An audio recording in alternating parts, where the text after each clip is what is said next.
Hey, everybody, welcome back to the Halos Heaven podcast with your host, Dominick Lorenz. And today is a very special episode. It is our first off-season player feature, and we looked up and down through the Angels farm system, and we found a terrific prospect. He is 25 years old from Boise, Idaho, and he had a terrific offensive season in Double-A Rocket City and Triple-A Salt Lake. And you, the fans, really wanted to see him alongside David Fletcher in the middle of the Angels infield in September when playoff hopes were done for. But the call up and major league debut have yet to happen. But we know talent when we see it. And we know there's a bright future ahead for this young infielder. So let's welcome in Michael Stefanic into the Halos Heaven podcast. Michael, welcome. And how you doing tonight?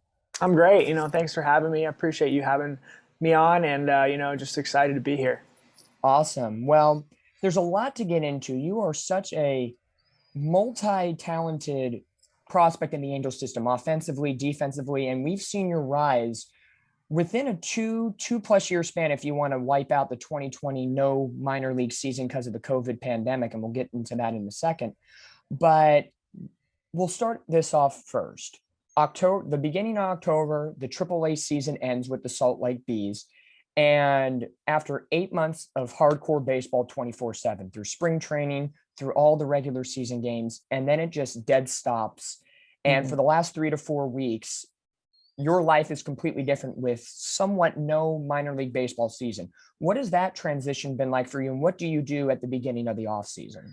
Yeah, so honestly, like you said, after 8+ months of baseball, it's a little bit of a letdown at the beginning. You kind of find yourself playing a lot of PlayStation, playing some golf, whatever you want to do, just to kind of get away from that for a little bit. I'm usually the type of guy, I take about a week or two just completely off just to kind of rest the body.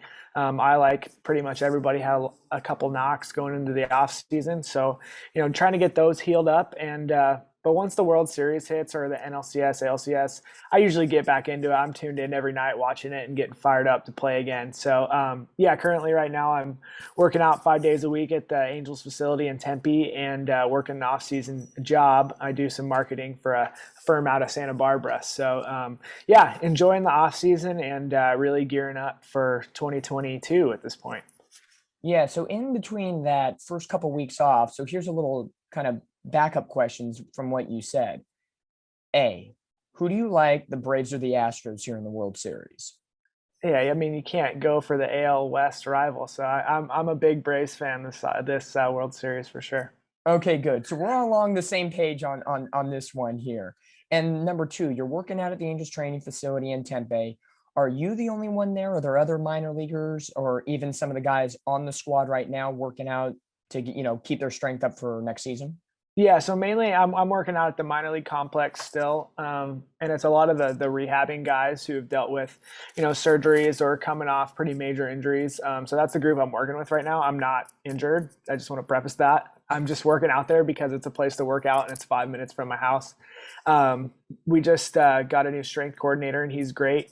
He's working us out at the facility. So things are going really well and I'm excited. I'm starting a throwing program up here today actually. And hopefully develop the arm strength a little bit along with the speed and agility. But those are my kind of focuses for the off season. Nice. And speaking of those focuses, let's kind of turn the clock back a little bit to, I would say, the very beginning of 2020. Now, with you being in the minor league system in 2019 was your first full season in the Angel system. You played majority with the Inland Empire 66ers and you had a terrific season. And then you were ready to go for 2020. And then the COVID-19 pandemic hits. Everybody gets displaced. There's no minor league season. What did you do personally to keep your, mind and body focused and healthy during that time? Yeah. So in the beginning, when they sent us home, they originally told us, hey, we think it's going to be a week, maybe two. So go home, stay ready, do what you can, obviously. And then, as the months and the days ran on, it became pretty clear that we weren't going to have a minor league season, which was honestly a huge break for me. I love playing baseball. I love getting to go to the ballpark every day and socializing with my teammates. So that was a big letdown. So I kind of just tried to get away as far away from baseball as I could for a few months, in the heart of the pandemic.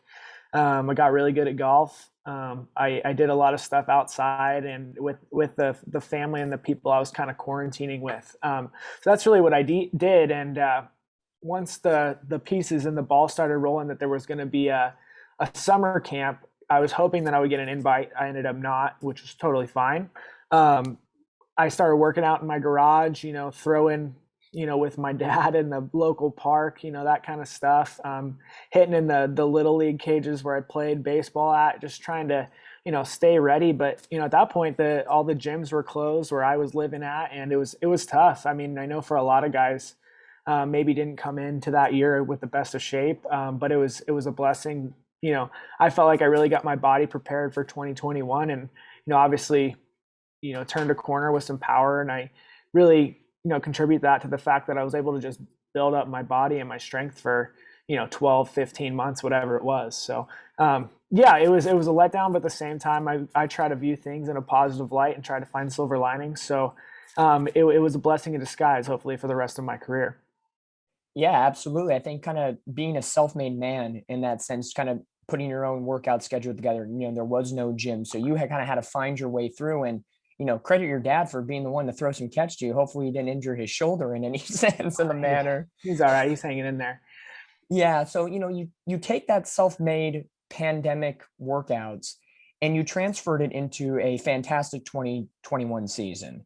21 games at Rocket City. Now, before we get into the stats, I got to get your take on this. Mm-hmm. Is the name Trash Pandas the oddest name for a team you have ever played for? I think it's got to be the oddest, definitely, but easily the best. Those fans in Rocket City, man. I'll tell you what, in the heart of the pandemic, they showed up and they were loud and they were awesome to play for. I was only there for a short time, but shoot, it was so much fun going to the ballpark every day knowing you're going to have 8,000 strong cheering you on. So that was a blast, and those fans are awesome. I can't credit them enough for showing up that first year. Yeah, and you take that playing for the Trash Pandas and you turn it into 21 games, a 345 average, nine RBIs, a home run, 5 doubles, 7 walks, a good 3+ week span, and you turn that into a dominant promotion to AAA, over 100 games, and this is all career highs for you. 334 average, 16 homers, 54 runs batted in. And I'm a numbers guy, and I know the fans here at Halos Heaven are numbers people as well. 21 doubles, 67 runs scored, and 45 walks, all career highs for you. Mm-hmm. What do you take from that experience at AA and AAA? Because those are the two highest levels you've been at in your career. So stat-wise, it looks awesome. But what did it mean for you, again, after missing 2020 and then getting back into the full swing of things this year? I mean, it was awesome. It was truly, I had some great teammates and some great coaches who were at both levels. And, the biggest thing I contributed to was, honestly, I started doing live at bat stuff in like December of 2020 coming into 2021. And, I'm lucky enough to live in Tempe where the Angels facility is located. And there are just so many pro baseball players in this area. And we started up some group chats and like some Twitter messages going on. And, we really got some live at bat stuff rolling super early. And so I probably had, I would say 100, maybe 120 live at bats going into spring training, which I had never had that many live at bats before. And, I started spring training. I think I hit 600 in spring training. It was a blast. I never wanted it to end, but I started off hot, and that was just like the confidence I needed after taking a year off to, bring into this 2021 season. And I was able to ride it out, most of the way. So it was a blast. It was a whirlwind, and hope to build on it for next year for sure. Well, yeah. And then you turned all of that and you were named to the AAA West All-Star team alongside teammate and now Angel Joe Adell. What is one fact that most people don't know about Joe Adell? Joe Adell. Let's see. He takes the most incredible batting practice you've ever seen. I remember watching, I don't know if you've been to a game in Tacoma. That's the AAA stadium. I have not. And that's, I think, is that the Mariners? I think that's the Mariners. Mariners AAA affiliate. So they have this big, probably 25, 30-foot wall in dead center field. It doubles as their batter's eye. So if you can just imagine, it's 425 feet to dead center. It's about 30 feet high, all green. This Okay. dude's just on a summer day in Tacoma, just hitting missiles dead center over a Oh my 30-foot wall. gosh. And it's honestly, I'm not one to take BP before the game because I don't like to get in that mindset of just trying to hit homers. Yeah. But in Tacoma, that was the exception. I stayed out and watched every single round that he hit because it was just so incredible watching the ball come off his bat. It's just I've never seen a dude with that much bat speed and just athleticism that he turned a corner this year and had a great year in my opinion too. So I think his career's looking nothing but bright too. So Yeah. And somebody like him and to play off Joe Adele, you in AAA this year, you played with a lot of guys that have not only been to the majors before or have been on the Angels, but AAA, the highest level of minor league baseball, and you're going to get a lot of guys going back and forth. yeah. So in your time, you played with Joe Adele, Taylor Mm-hmm. Ward, and Luis Rengifo, just to name a couple guys. With them being in the majors and coming back and having conversations with them, have you taken any advice from them about the major league level? So when it's your time and you get the call, you're, I don't want to say fully prepared because, stepping in the major league box is completely Yeah, different from for minors, sure. but anything that they have told you in that sense? Yeah, I think the biggest thing, and it was Wardy, it was Rengifo, it was Joe, but also it was guys like like Drew Butera who have been around, and other guys like that on the team. It's just like be yourself, right? You got there for a reason. You're where you are for a reason. Like, don't change anything just because you've made it to the big league level. And obviously, I haven't yet, so I need to get better. But the plan is when I do get there, I'm just going to continue being me and just unapologetically being me. I'm not a guy who's going to, light up the Raider gun across the diamond. I'm not going to be a guy who, I was lucky enough to hit some power this year, but I'm more of a gap to gap guy, spray the ball around. Really just be myself and just like, it's the same game. It's a little more magnified because you're on TV and you're playing in front of a bunch of people, but just focusing on what you can control and just, playing your own game is the biggest thing. And that'll help you be as comfortable as you can be in the major leagues. Yeah. And the way you approach the game, gap to gap, you're not Shohei Ohtani and trying to Yeah. blast almost 50 home runs a season. But the way you play the game and the way Angel fans saw your rise this season, they automatically put you in the same group as Angel second baseman David Fletcher. And pretty much, I don't know how much you look at social media. I know during the season you guys are focused. Now, us on the media side of things, we look at social media. Mm-hmm. And I can't tell you how many comments, posts, and different things with your name attached saying that the Angels, once they fell out of playoff contention in late August, early September, that said once they released Jose Iglesias, that you should be the number one person on the list playing side by side with David Fletcher. And it's kind of funny in the sense because A, we all think you deserve it. And B, you both are very similar players in that sense. Mm-hmm. So with all the social media buzz, what do you want to say to the fans that are in support of you and really want to see you at the big club this upcoming season? Well, first and foremost, to Angel fans everywhere, I just want to say I appreciate you. Um, Advocating on my behalf is awesome, and but just be patient. I'm being patient too. My time will come, and I'm going to be excited, and I'm going to play my butt off every day. The second I get that uniform on, and even still when I'm in the minor leagues, that's how I approach it every day. And I'm fortunate enough to be here. I'm going to go out and bust my butt and play hard and try to get a couple hits. Yeah, absolutely. You've worked, your entire life to get to this point, and you're on the cusp of getting those big league dreams met. So let's rewind the clock back a little further. Mm-hmm. Maybe to when you were very young as a boy. Mm-hmm. Where did you, growing up in Idaho, Yeah. where did you get the love of the game for baseball? Was it from your parents? Was it from watching games on TV? Where did it all stem from? Yeah, so I played baseball growing up along with 3 other sports, like a lot of kids. But I really started to fall in love with baseball. I think it was 2004. I think I was 8 years old at that time. It was when the Red Sox were playing the Yankees in the ALCS in the famous comeback. And that was the first time my dad ever let me stay up late to watch a sporting event.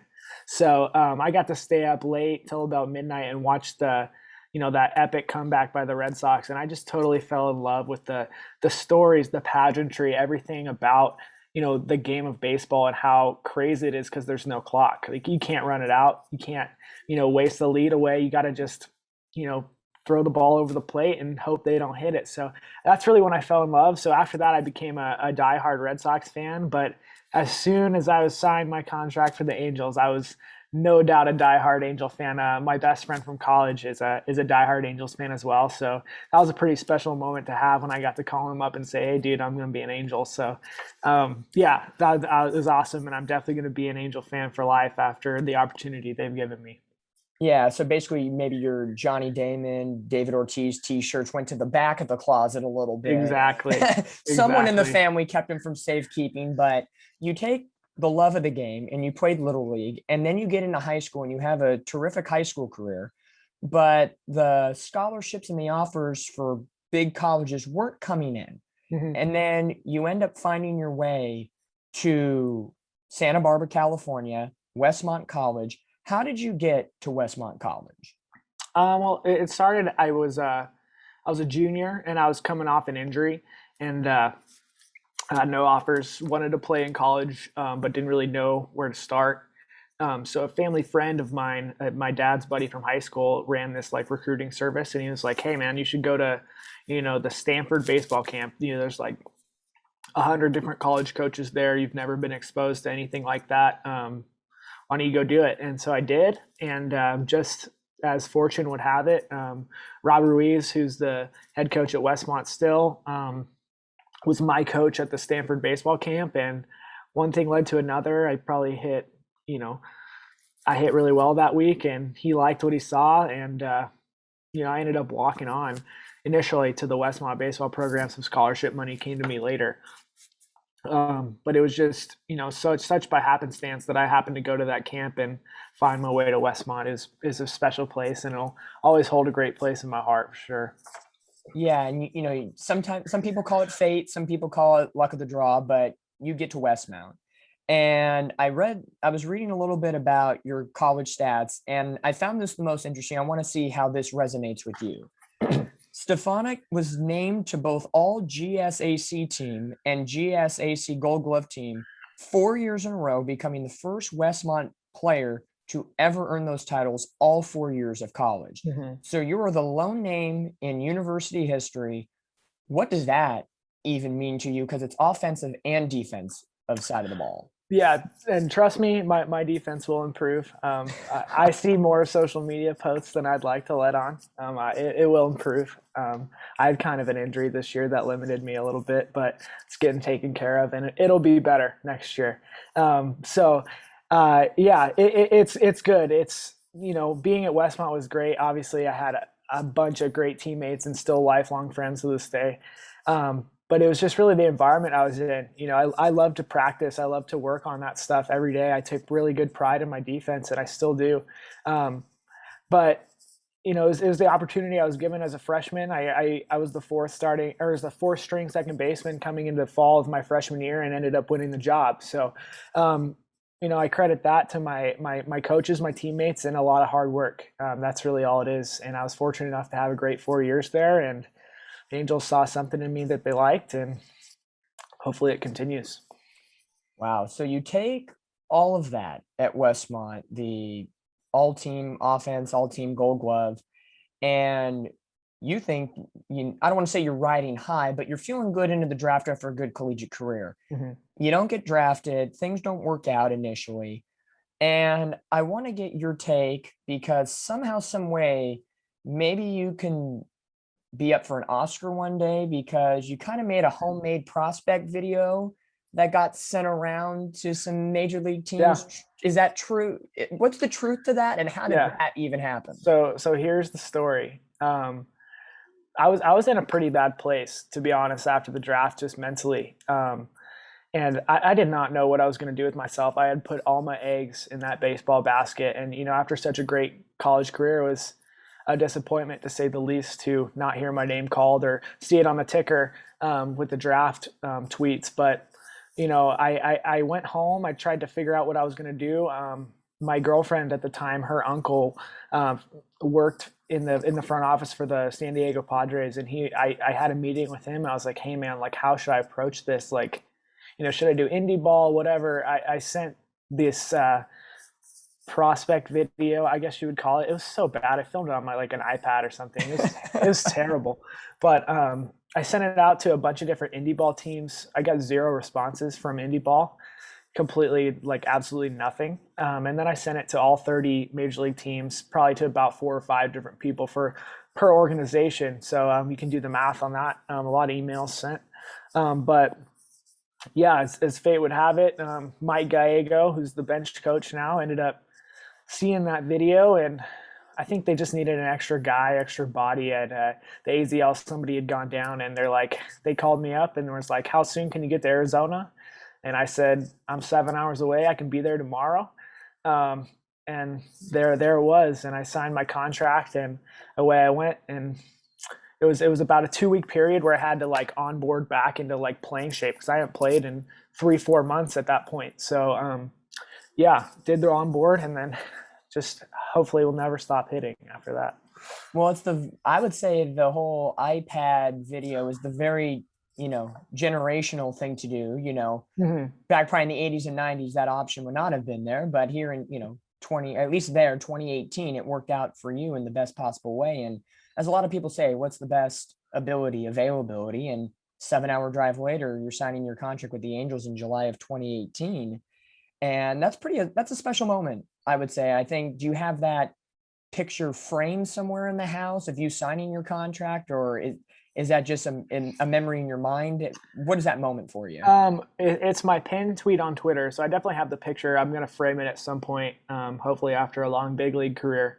But yeah, it was special. We never even, at Westmont, we didn't have our own locker room. We shared it with like 4 other men's sports teams. So just walking into the clubhouse in the Arizona facility for the first time and seeing that big A on the door, it was just like I had to pinch myself. It was like, hey, there's no way I'm doing this right now. And yeah, I still pinch myself every day when I get to go to the ballpark. It's a special thing, and I love doing it. Yeah, absolutely. And, being so close to the Angels facility right now and working hard this off season, 2022 is, let's be real, it's right around the corner. It's now, we're filming this November 1st. Thanksgiving's almost here, Christmas is here, New Year's, and guess what? Spring training's a month later, and back into the 8+ month grind of the baseball season. Mm-hmm. You did mention that you are working out right now. So what is the typical off-season routine, starting now and as you progress through November, December, and as you get closer to spring training? Offensively, in terms of hitting wise, I usually don't pick up a bat until about December. I like to take my time, wear my hands back out. I mean, I'm fatigued mentally and physically from that aspect of it. So kind of take some time off there. In terms of strength training, I'm training 5 days a week at the Angels facility with a 3-day-a-week throwing program going into that too. I'm implementing some driveline plyo balls into my training this offseason, hoping to gain arm strength to play the left side of the infield a little more. And then after I, fully healthy and have taken my time to let my body heal, the defense will start here in about 2 to 3 weeks, and we'll ramp up. Everything will get more amplified. And then starting December, I'll start hitting again and start putting it all together. So that's at least what it looks like right now. But yeah, we have a good group of guys at the facility right now, and it's awesome to be there. Yeah, so you get all those guys together. You guys are all sharing stories, sharing experiences, how to improve your game in multiple facets.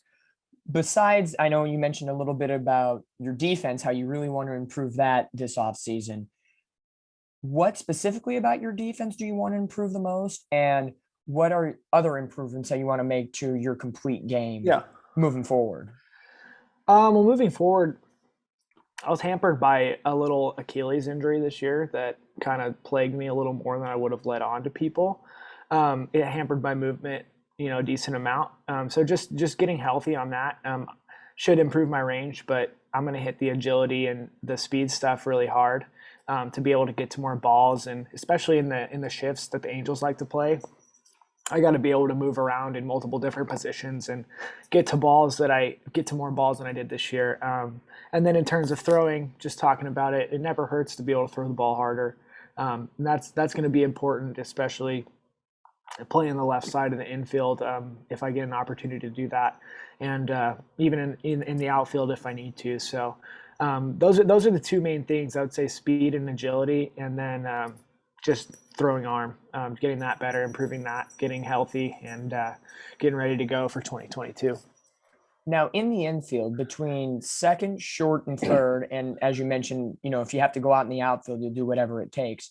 What is your favorite position of the three? And then on the field, what's your strongest of the three positions? Yeah, I would say second base is my favorite and my best position. Even in high school, I played second base. I was never a shortstop. So my first time ever really playing shortstop was in 2019 in Inland Empire. A guy went down and I had to fill in over there. I think I played about 50 games over there that year. So yeah, I mean, that's a fun position for sure, but second base is my true position. But shoot, anywhere I can get on the field, I don't care. I'm ready to help out wherever I can.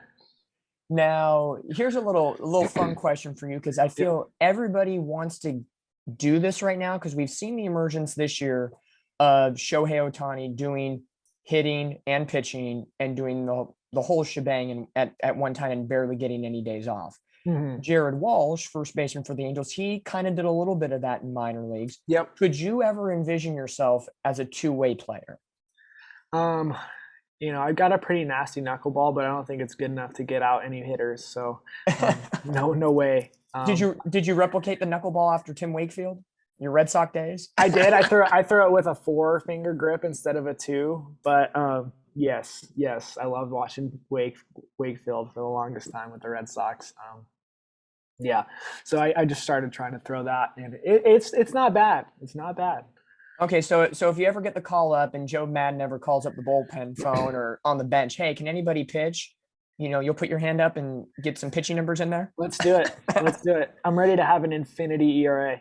Okay, so the infinity ERA, or hey, it could be 0.0. You may have the best ERA in baseball history. We'll never know until it happens. Mm-hmm. That's true. So let's get a little bit of your personality in this. That get couple rapid fire questions, 5 or 6 of them here as we get to the end here on the Halos Heaven podcast, episode number 5, featuring Michael Stefanic. Before we get to him, thanks for coming on the show. It's been so great to just talk and get into your mindset of what's been going on this season and projections for next season as well. Yeah, thanks for having me. I'm always excited to talk baseball. I love this game. So anybody who loves the game, I'm happy to talk with for sure. Oh, absolutely. That means you can talk to me. You can talk to Halos Heaven. We are there 24/7 right with you, man. So here we go. Some rapid fire questions. Give me the first thing that comes to your mind, whatever you like, and we'll have fun with it. So you did mention Boston Red Sox growing up. So here's the first one. Who was an MLB player that you idolized growing up? Oh, Pedroia. I don't know if you can tell by the beard and the short, scrappy player that he was is what everything that I try to emulate. He's my favorite player growing up. Yeah, similarly for me, I played a little league baseball when I was younger, and then I moved on to some different things. So clearly I'm not in the minor league baseball MLB format. Sorry. But for me, it was like growing up an Angel fan, it was David Eckstein and Sean Fagan. So those scrappy speed players. So I get you on that one for sure. Favorite music artist or band, and your favorite song from that person or group? Okay. My favorite band of all time would probably be the Rolling Stones. I'm on a sympathy for the devil kick right now just because it's around Halloween time. I love the bongo drums at the start, and it gets me hyped. So nice. All right. Do you have any pregame rituals? Pre-game rituals. Yes, I play pepper before the game. Not a lot of people do this. I have the strength coach toss me some baseballs just so I can kind of get the hand-eye working, and I love to see the seams and the spin of the baseball before the game out. I try to get right in line with the batter's eye so I can see what I'm going to see in the game, at least in a slower speed. All right. Let's see. You grew up in Idaho, Boise, Idaho. Yep. Any hidden facts or special places or special insight, if anybody wants to travel to Boise, what would be the first thing you tell them about your hometown?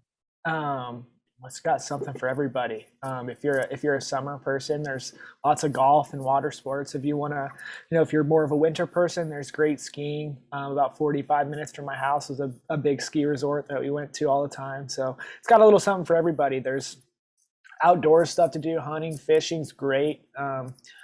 So anything you want to do, come to Idaho. Nice. Yeah, that's one place I have yet to been throughout the United States. I've probably hit about maybe 30 states. Boise is, or Idaho at least, is still one. Is now side part letter B of the question about Idaho. Is it true that everybody is a Boise State fan? No, I actually grew up hating Boise State, and I still am not a fan today. Both my parents went to the University of Idaho, which is in Moscow, which is in northern Idaho. Okay. So I grew up the lone token Idaho Vandal fan in my friend group. So needless to say, when we were getting beat like 62-7 in football, I was getting it dished on me every day about how bad my team sucks. So it is what it is. But you're native to Idaho. You're not jumping the Boise State bandwagon. Nothing against Boise State, but if you love the Vandals, you got to love the Vandals. That's got to be first and foremost. Yeah, it's harder to love them since they've gone to FBS or FCS or whatever it is. But I still just tend to watch college football every weekend regardless. Yeah, it's one of the great things, especially when you don't have to play baseball in September. When college football is going on at the same time, you can watch it and not have to worry about anything in October and in the fall. Yeah, so it makes it a little easier. Alrighty, now I don't know if you've heard of this. Some people call it differently, but I call it the island questions. Okay. So if you're stranded on an island for the rest of your life, what one food or meal are you bringing with you? I gotta say my grandpa's chili. He makes the best homemade chili. We throw some red pepper flakes in there, and we have some cornbread with it. It's phenomenal, especially this time of year too. Chili's away to my heart, man. Oh, now I'm hungry now. What movie would you bring to the island? The Empire Strikes Back, Star Wars, OG. Okay, so huge Star. So I'm guessing Star Wars fan. You've seen every Star Wars made possible. Yeah, absolutely. Right. Now, for all the Angel fans out there, they're also Star Wars fans. What's your number one Star Wars character? I think I got to go with Obi-Wan. I think he's just so wise beyond his years, and just he made the ultimate sacrifice so Luke could escape, and is awesome. All right, and then if you had to bring one person with you on the island, dead or alive, who's joining you in the island? Abner Doubleday. Let's talk to him about why the mound's only 60 feet away as opposed to 65, make it a little easier to hit for us. Huh? The perfect hitter's comment right there. The perfect hitter's always trying to find that advantage at the plate. Yep. And last one here before we wrap it up. In your minor league career, who has been the toughest pitcher you've gone against? Let's see. Okay, here's the guy. He pitched for the Giants this year. He was on their NLCS roster and NLDS roster. It was, I don't remember his first name, but his last name was Doval. He has the dreads. He's a Latin dude, and he throws like 103 and like heavy two-seamers, and it's just the worst at bat ever. It's just, I think I faced him coming up in High A again with San Jose, and then I faced him again this year in AAA, and it just reminded me how just I don't like to hit off him at all. I think I've punched out every time, and I don't punch out a lot, but he punched me out I think every single time this year. So especially those two-seamers coming in on a right-handed hitting bat. Yeah. Not fun. Those are not fun. Those are going to numb up your hands a little bit at the end of the day, especially coming 103 out of the hand. Exactly. Well, perfect. Well, Mike, it was so great to talk to you. It was so great to get an insight about what led you to this season, such a strong 2021 campaign in Rocket City and Salt Lake. I've mentioned it to you. The fans, they can't wait to see you in an Angels uniform. If it's alongside David Fletcher, or maybe even right next to Anthony Rendon at short, fans are looking forward to it, man. You've put your heart and soul into this. We can see that there's so much talent, and such for a young guy at 25. I'm 26, going on 27, so I don't want to sell myself short, but you've accomplished much more than me in the baseball career side of things at such a young age. So Angel fans are really rooting for you. We're rooting for you. So keep working hard, and we look forward to seeing you in the future. And don't be a stranger here to Halos Heaven. We'll have you back on talking baseball whenever you like. Yeah, absolutely. Thanks for having me on, and I hope to see all of you guys in Anaheim next year. Let's keep our fingers crossed. Absolutely. Well, fans, that will do it for this episode of the Halos Heaven podcast, player feature edition with Michael Stefanic. Thanks for coming on the show, Michael. Continue to work out well here in the fall and winter, and we can't wait to see you in spring training and moving forward. Sounds good. Thank you.